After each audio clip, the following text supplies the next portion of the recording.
उत्तर भारत के मैदानी इलाके में बसा था एक शांत गांव सूरजपुरा। चारों ओर पीली सरसों के खेत, आम और पीपल के पेड़ और बीच से बहती छोटी सी नदी चंद्रा। हर शाम चौपाल पर बुजुर्गों की बैठकी लगती थी। गांव के किनारे मिट्टी का एक छोटा सा घर था। वहीं रहते थे बुजुर्ग किसान हरिराम और उनका बेटा करण। हरिराम की उम्र 60 पार थी। चेहरे पर झुर्रियां थीं, पर आंखों में उम्मीद की चमक अब भी बाकी थी। लेकिन वो उम्मीद धीरे धीरे बुझ रही थी, क्योंकि उनका बेटा करण गांव का सबसे बड़ा आलसी माना जाता था। करण, ओ करण, बेटा उठ जा। कितना सोएगा? सूरज सर पर चढ़ गया है और एक ये अभी तक सो रहा है। तभी करण उनींदी आवाज में कहा, अरे बाबूजी, अभी तो रात ही है, मुझे चैन से सोने दो ना। 2 पहर हो गई है, जल्दी उठ, अभी तक एक काम भी नहीं हुई है। गांव के लड़के उस समय तक खेत से लौट आते थे। किसी ने बैलों को चारा डाल दिया था, किसी ने सब्जी बेच ली थी, लेकिन करण अभी भी बिस्तर में पड़ा था। चौपाल पर बैठे लोग बातें करते। मोहनलाल, हरिराम का लड़का कुछ नहीं करेगा। बूढ़ा बाप कब तक संभालेगा? अगर ऐसे ही चलता रहा तो एक दिन घर भी बिक जाएगा। लोगों की ये बातें सुनकर हरिराम के दिल को चीर देती। अगले दिन हरिराम ने सख्त स्वर में कहा, बेटा, अब मुझसे काम नहीं होता। जमींदार के खेत पर जाना मैंने बंद कर दिया है। घर चलाना अब तुम्हें होगा। ये सुनकर करण झल्ला गया। बाबूजी, सब लोग मुझे निकम्मा कहते हैं, तो आप भी कह दीजिए, क्यों रोज रोज सुनाते हैं? ये सुनकर हरिराम की आवाज कांप गई।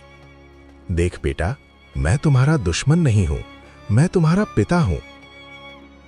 ये शब्द तीर की तरह करण के दिल में लगे और वो गुस्से में घर से निकल गया। गांव से थोड़ा दूर एक विशाल पीपल का पेड़ था। लोग कहते थे वहां वर्षों पहले कोई साधु तपस्या करता था। करण उसे पेड़ के नीचे जाकर बैठ गया और खुद से बोला, सब मेरे पीछे पड़े हैं, अगर थोड़ा आराम कर लूं तो क्या बिगड़ जाएगा? धीरे धीरे उसकी आंख लग गई। तभी एक गंभीर आवाज गूंजी, युवक, जीवन यूं व्यर्थ मत करो। करण ने आंखें खोली तो देखा सामने एक वृद्ध साधु खड़े थे। भगवा वस्त्र, लंबी दाढ़ी, शांत लेकिन तेजस्वी चेहरा। तभी करण ने चिढ़कर पूछा, आप कौन हैं? तभी साधु मुस्कुराए और बोले, मैं राहगीर हूं पुत्र, लेकिन तुम्हारा भविष्य में अंधेरा देख रहा हूं। ये सुनकर करण हंस पड़ा। मेरा भविष्य? मेरा कुछ नहीं बिगड़ेगा, समझे? समय जब चोट करता है ना पुत्र, तो तब सबसे मजबूत इंसान भी टूट जाता है। अभी भी समय है, संभल जाओ। करण ने उनकी बात अनसुनी कर दी और कुछ ही दिनों में हरिराम की तबीयत अचानक बिगड़ गई। तेज बुखार, सांस लेने में तकलीफ, शरीर बिल्कुल कमजोर पड़ गया। घर में 1 पैसे नहीं थे, अनाज खत्म हो चुका था। करण ये सब देखकर डर गया। बाबूजी, मैं आपको कुछ नहीं होने दूंगा। मैं आपको अभी अस्पताल ले चलता हूँ। इतना बोलकर करण अपने पिता को बैलगाड़ी पर लादकर पास के कस्बे के अस्पताल ले गया।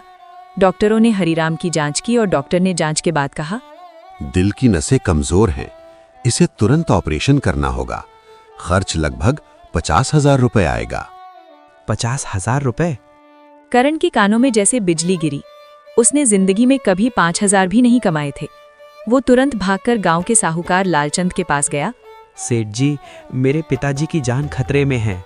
वे अस्पताल में भर्ती हैं और उसका ऑपरेशन कराना पड़ेगा, और डॉक्टरों ने ऑपरेशन करने की चार्ज 50,000 मांगे हैं।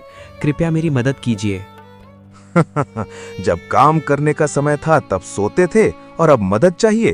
तुम्हें कोई मदद नहीं मिलेगा, भाग जाओ यहां से। करण आंखों में आंसू लिए खाली हाथ लौट आया। रात को वो फिर उसी पीपल के पेड़ के नीचे जाकर रोने लगा। भगवान, मेरे पिताजी खतरे में हैं, मुझे कोई रास्ता दिखाओ।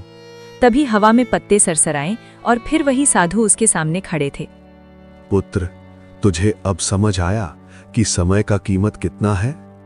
करण तभी उनके चरणों में गिर पड़ा। बाबा, मेरे बाबूजी को बचा लीजिए।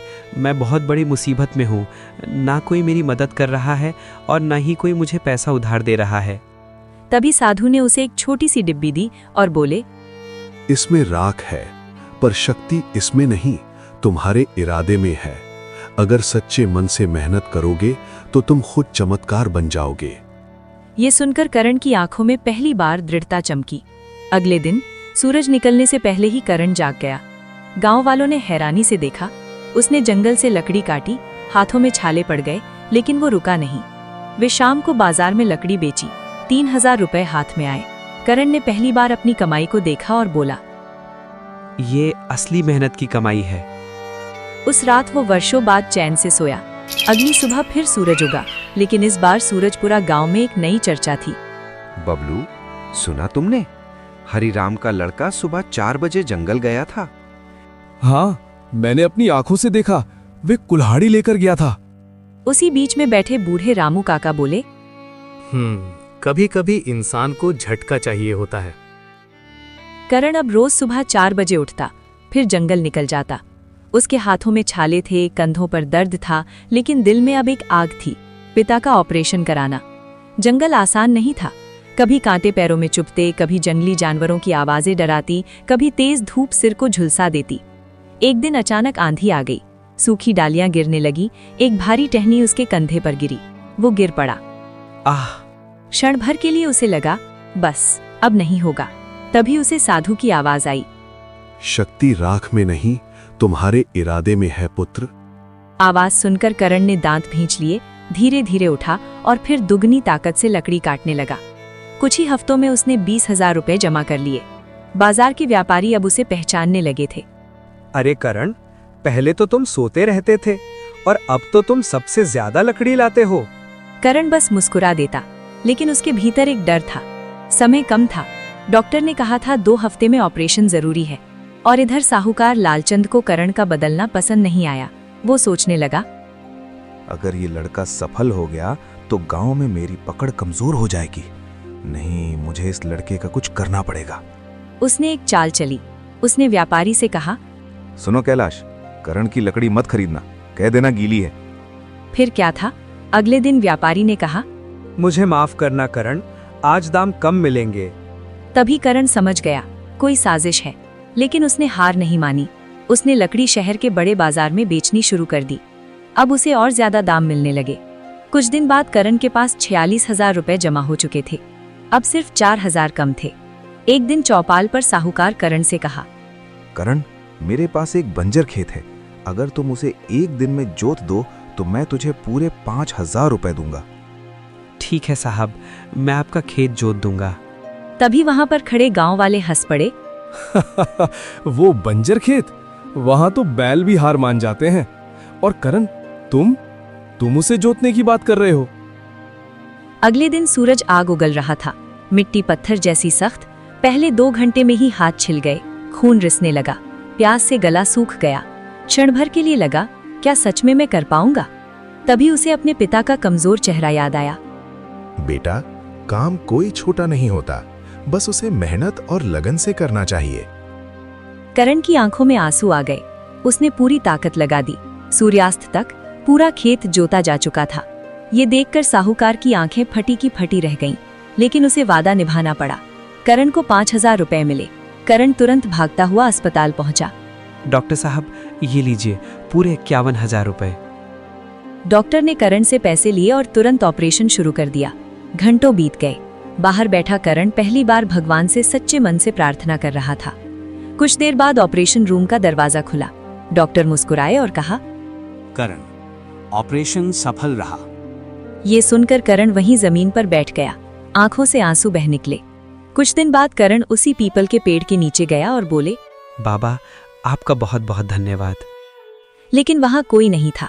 सिर्फ एक छोटी सी फूल की माला पड़ी थी और पेड़ के तने पर खुरचा हुआ एक वाक्य, जागो, क्योंकि तुम्हारे भीतर ही शक्ति है। करण समझ गया, साधु शायद कोई इंसान नहीं बल्कि एक संदेश थे।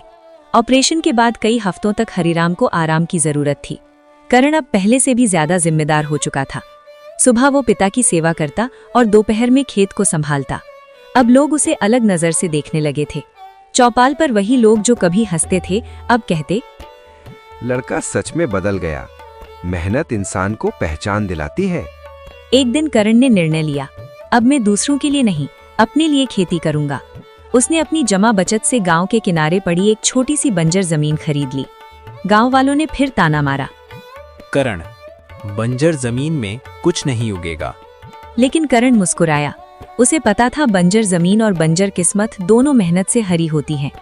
उसने मिट्टी सुधारी, खाद डाली, दिन रात एक कर दिया।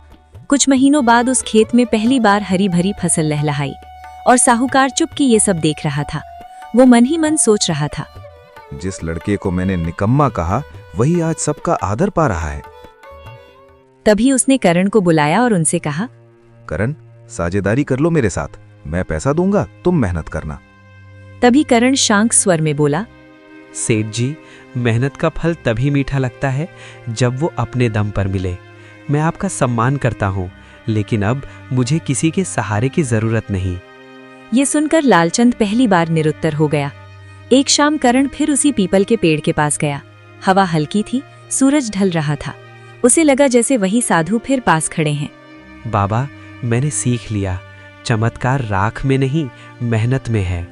तभी पेड़ की पत्तियां सरसराईं, जैसे आशीर्वाद दे रही हों। करण समझ गया, साधु शायद कोई दिव्य शक्ति नहीं थे, बल्कि उसके अपने जागे हुए आत्मविश्वास का रूप थे। कुछ महीनों बाद हरिराम पूरी तरह स्वस्थ हो गए। एक दिन उन्होंने खेत में खड़े होकर कहा, बाबूजी, अगर आपने डांटा नहीं होता तो मैं आज भी सो रहा होता। बेटा, आज मुझे तुम पर गर्व है। तुमने सिर्फ खेत नहीं जोता, अपनी किस्मत जोती है। ये सुनकर करण की आंखें भर आईं। उस दिन के बाद सूरजपुरा में जब भी कोई युवक आलस करता, लोग कहते, करण को याद करो। परिस्थिति नहीं, निर्णय जीवन बदलते हैं। मेहनत से बड़ा कोई जादू नहीं। माता पिता की डांट में भविष्य छिपा होता है। जो खुद को जगा ले उसे कोई हरा नहीं सकता। सूरजपुरा की हवाओं में अब एक नई कहावत गूंजती थी, जिस दिन इंसान जाग जाता है उसी दिन उसकी किस्मत भी जाग जाती है। और पीपल का पेड़ आज भी वही खड़ा है, किसी और करण के जागने का इंतजार करता हुआ। तो दोस्तों, ऐसे ही लेटेस्ट कहानियां देखने के लिए हमें सब्सक्राइब जरूर करें। धन्यवाद।